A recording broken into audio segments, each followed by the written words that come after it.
Lawak dito.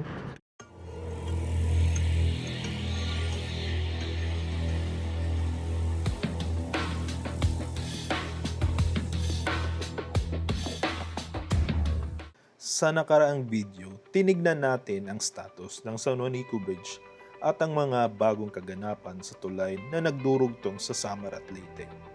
Dito natin nalaman na pwede na dumaan ang malalaking sasakyan na hindi hihigit sa bagong ton limit na pinapatupad ngayon sa San Juanico Bridge. Pero alam niyo ba, ay kasalukuyang itinatayo ang isa sa pinakamahabang bypass road sa buong Pilipinas. Ito ang 33 km 6-lane bypass road extension. Isang dambuhalang kalsada nang nagdurugtong sa Tacloban City at sa bayan ng Bambac, Leyte. Nadugtong ito sa unang 6.4 km bypass road na natapos noong 2022 at kasalukuyang ginagamit na ngayon. Ang proyektong ito ay nagsimula pa noong 2018. Kamusta na nga ba ang status nito? Samahan niyo ako at tignan natin ang latest update sa 33 km 6-lane bypass road extension na kasalukuyan ay tinatayo ngayon.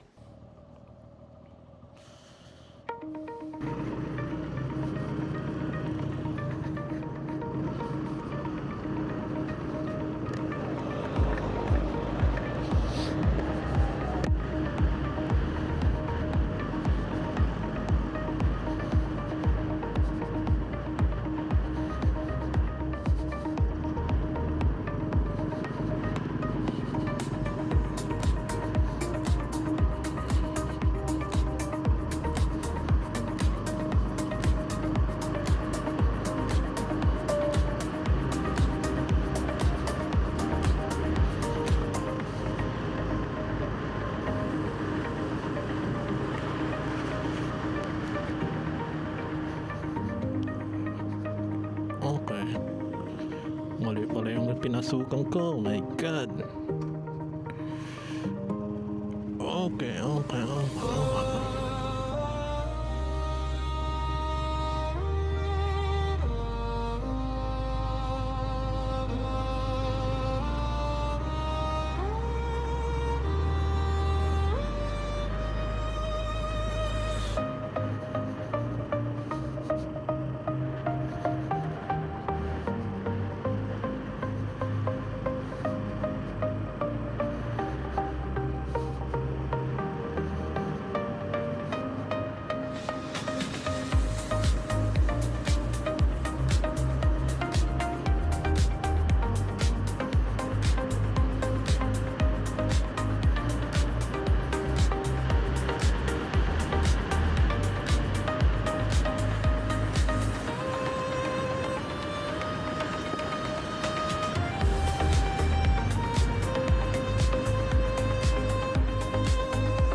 Titignan lang natin itong part na to. Tapos kung hindi pwede dumaan, hindi babalik tayo. Ganun lang kasimple. Nawawala pa. Wala pa masyado. Okay. That's good.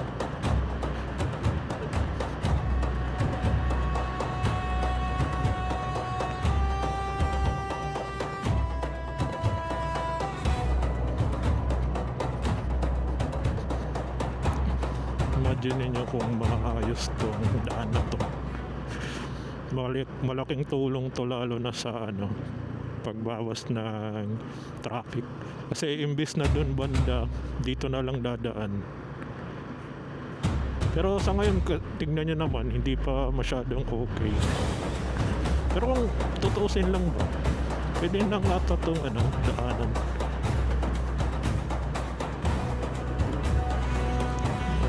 Doon lang ba?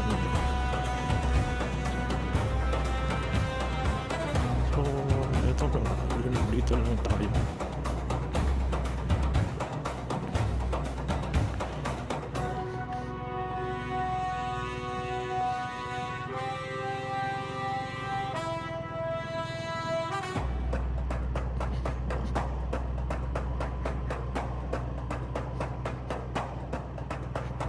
Ba't ditong daanan? Tignan lang natin kung may pwede pang daanan dito. Pero feeling ko wala na. Pag wala na, di balik tayo. Yun lang naman. Uy, meron pa.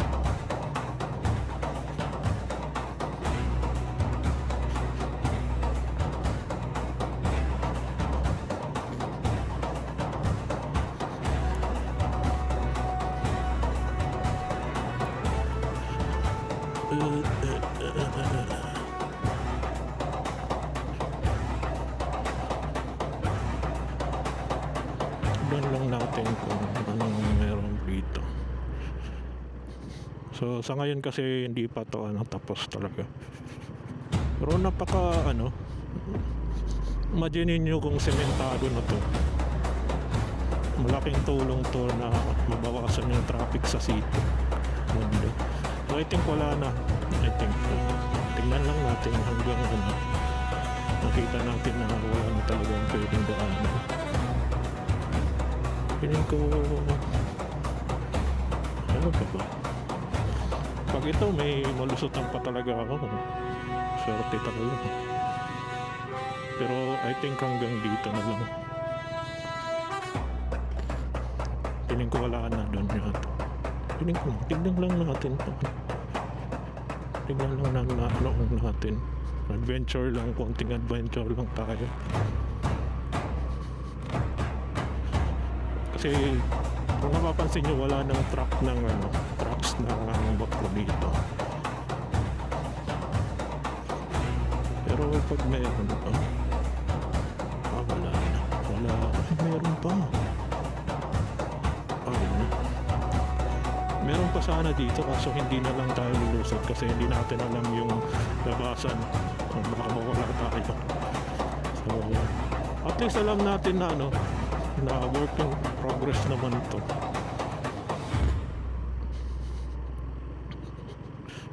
Pero sana matapos tong kalsada na to. Kasi sayang. Napakalaking to ginhawa na sa mga commuter. Tapos meron pa dito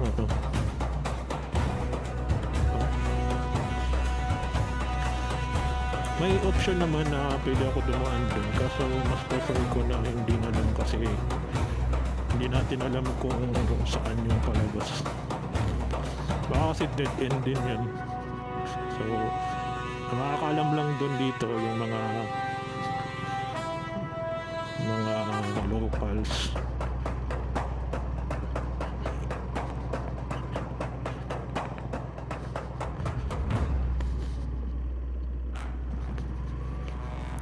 Okay lang naman sa akin.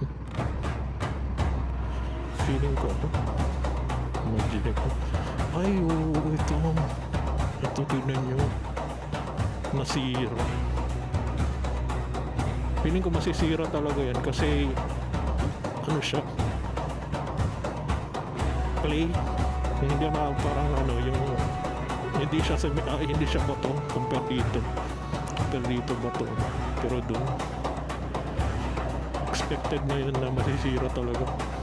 Pero feeling ko din din yan. Kaya kailangan talaga niya ng hindi ko lang alam yung tawag sa yung pagpapasemento ng kagaya dito. Nakakatulong yan na makaiwas sa landslide. Tignan nyo, grabe yung lamak dito. Tignan nyo. Imagine nyo na lang kung semento to. Wow, napakasarap na dumaan dito.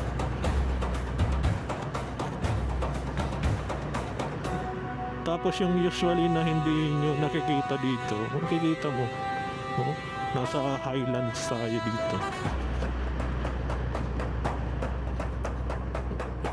So no trespassing. Okay.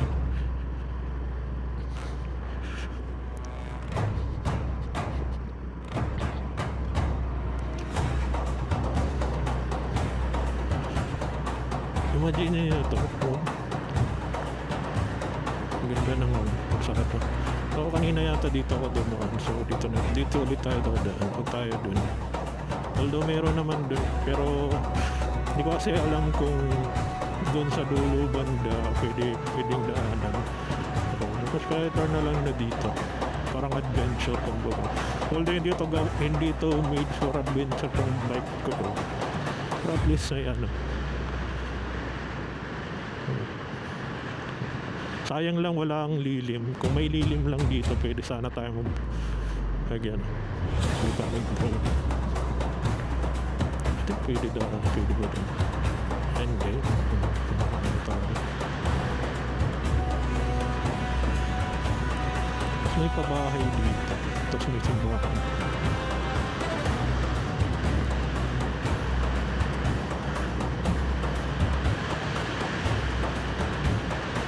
Tapos may ano to? Sa totoo lang talaga, medyo malilito ka ba dito? Meron pa dun, tingnan nyo. Kasi dito, tapos dun. Kaya dun. Meron bang tayo yun? Ano saan ako mula? Ay, mahirap. Hindi palangkanin yung pag Yung para sa baba, Leyte, na 6-lane road, ay hindi pa natin makikita yung status kasi ongoing pa ito. Tignan nyo. Wow. Maganda sana kung nilagyan nilang puno dun sa taas, no?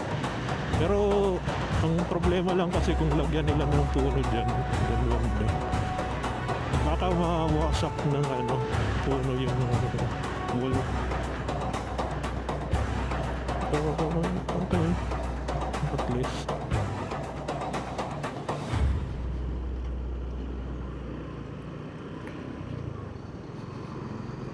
At least may idea na tayo sa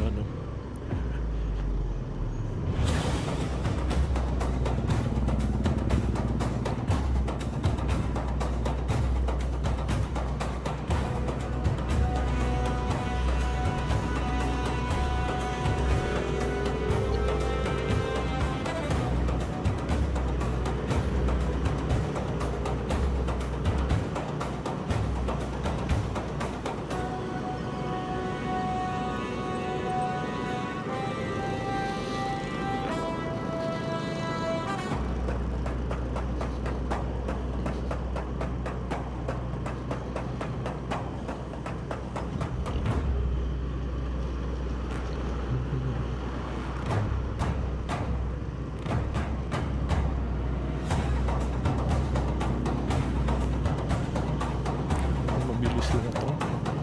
Hindi. So, ganun din naman.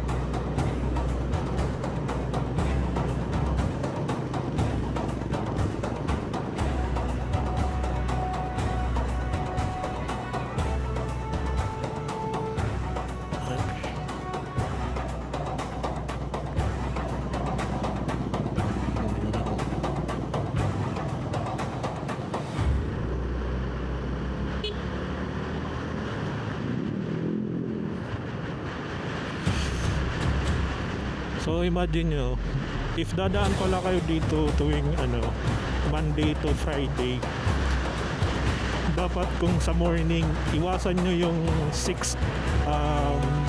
to 8 kasi dito talaga ito banda na to is sobrang traffic. Tapos sa gabi naman is 5 to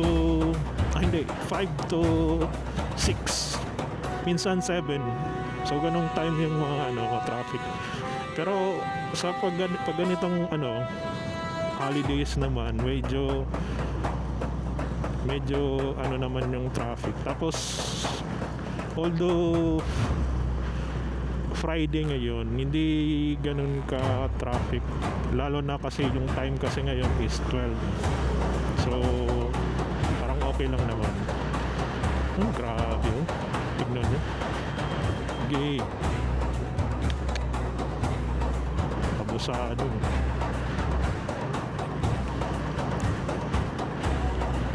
Abusado. Tapos pag ganito talaga iwasan nyo ding mag-overtake ka alanganin yung overtake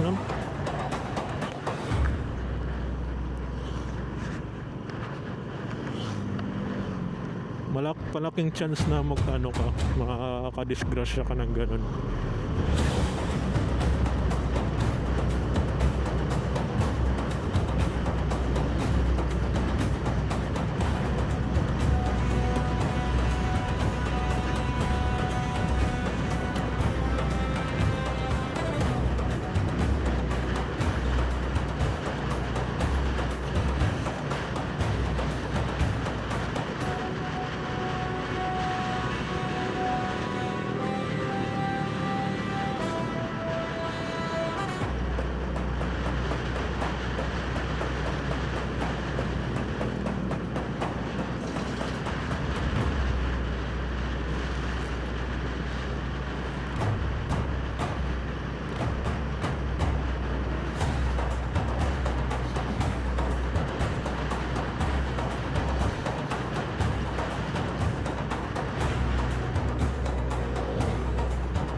Dito tayo.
May mga ilan pa ang truck dito sa isang bypass road. Pero hindi na ganun karami kasi parang feeling ko mga nagpapahinga na lang yan sila. Tapos napapansin nyo, meron ditong barrier. So para maiwasan yung pag-overtake. Maganda din sana kung meron din dun banda. Ganito.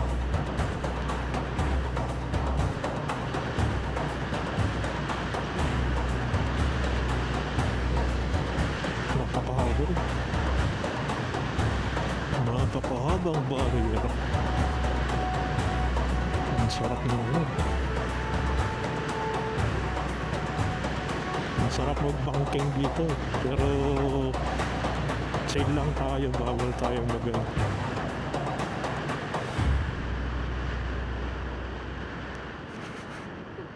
bawal.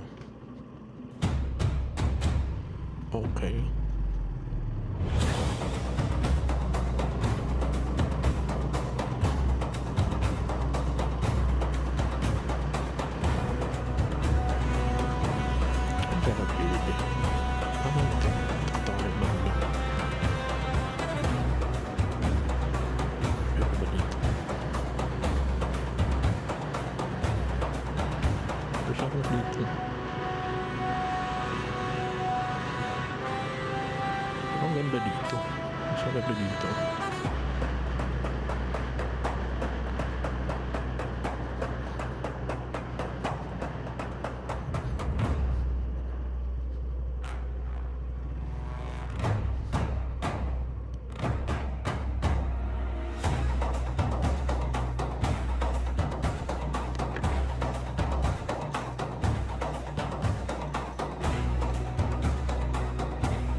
mayroon lang maliit na portion o gap ang kailangan dugtungin sa area na ito.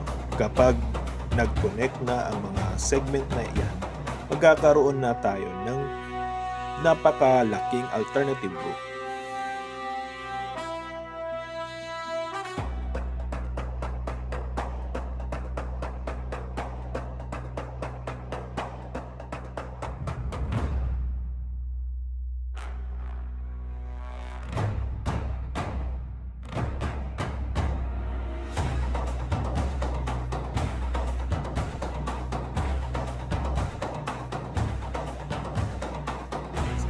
Hindi mo na kailangan makipagsabayan sa traffic sa downtown Tacloban. Dire-diretso na ang pagbiyahe ng mga sasakyan, lalo na yung malalaking truck na galing sa port area. Imagine, mula 1.5 hours na biyahe, baka maging 45 minutes or less than pa dahil nga sa alternative route kapag matapos na ito. Kapag natapos ang 33 km extension na ito, asahan natin ang pag-usbong ng ekonomiya sa Tacloban North at sa municipality ng Babatong Leyte. At syempre, hindi lang sa Babatong Leyte, kundi din sa mga kalapit na municipality, kagaya ng Burawin, Cariga, at iba pang mga municipality. Dahil ito ay isang 6-lane highway, hindi lang ito basta-bastang kalsada. Ito ay major gateway para sa logistic at mas maraming business opportunity sa probinsya ng Leyte. Sana ay matapos na ito sa lalong madaling panahon para gumaan na ang buhay ng mga motorista at magamit ito hindi lang para sa atin, ng mga commuter, kundi lalo ang pag-usbong ng ekonomiya ng probinsyang ito. Kaya, anong masasabi nyo sa tambuhalang proyekto ng ito? Comment nyo na lang sa kayo. Anong masasabi nyo sa anong masasabi nyo sa dambuhalang proyekto ito? Comment nyo na lang sa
Kung napapansin nyo, ano na lang, mga konti na lang ito na mga truck na nandito. Bali itong mga truck na ito, feeling ko nagano lang to, nagpapahinga bago sila umalis dyan.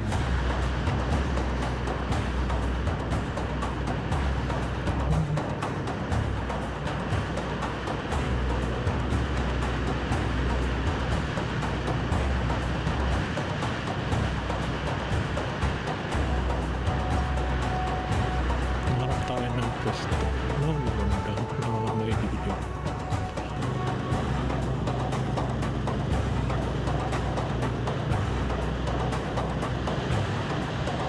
Ganitong panahon din yung masarap mag-travel kasama yung pamilya. Indo,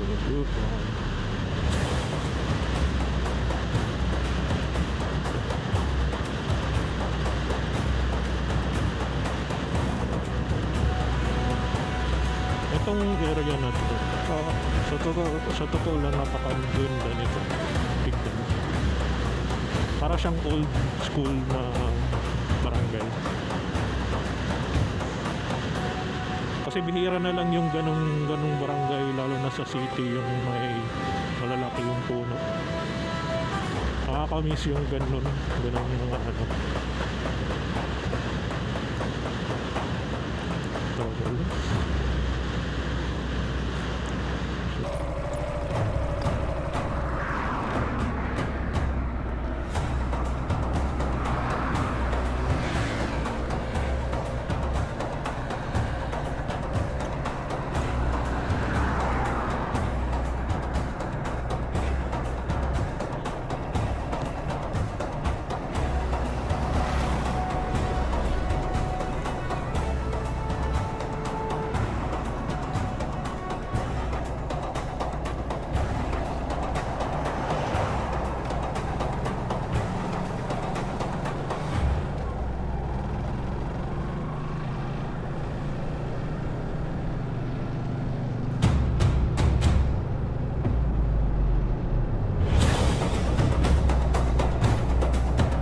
Bago tayo magtapos, gusto ko lang magpasalamat at mag-shoutout sa lahat ng mga subscribe, like, at laging nagpo-comment sa ating mga video. Kayo ang dahilan kung bakit tuloy-tuloy ang ating update kahit marami tayong challenges sa paggawa ng video. Maraming salamat at hanggang sa susunod na vlog. Frost Gear signing.